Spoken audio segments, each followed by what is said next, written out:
Bon alors, on arrive au quatrième et dernier thème de la journée, c'est la planète. On a la chance d'avoir un petit rayon de soleil là qui vient illuminer ce thème.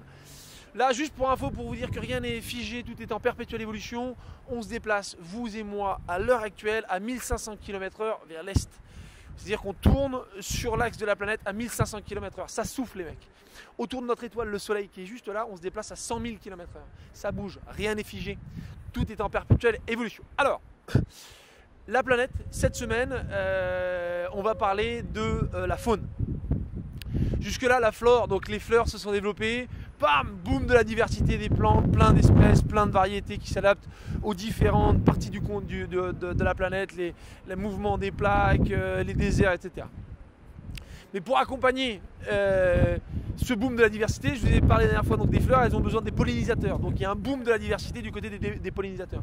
D'abord des petits insectes à pattes qui vont de fleur en fleur, qui distribuent le pollen.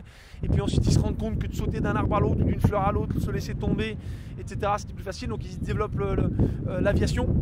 Et ils commencent à voler, on commence à avoir des oiseaux, on commence à avoir des dinosaures. C'est le moment où les dinosaures arrivent sur cette planète. On est autour de 90 millions, ouais, on est 90 millions d'années, 70 millions d'années, on est dans ces eaux-là. Là, donc, boom de la diversité du côté de la faune, et bientôt arrive un cataclysme planétaire dont je vous parlerai plus en détail la semaine prochaine. Voilà pour le thème de la planète. D'ici là, c'est tout. Je vous retrouve donc la semaine prochaine pour le thème de la planète, pour cet événement cataclysmique. Allez, ciao!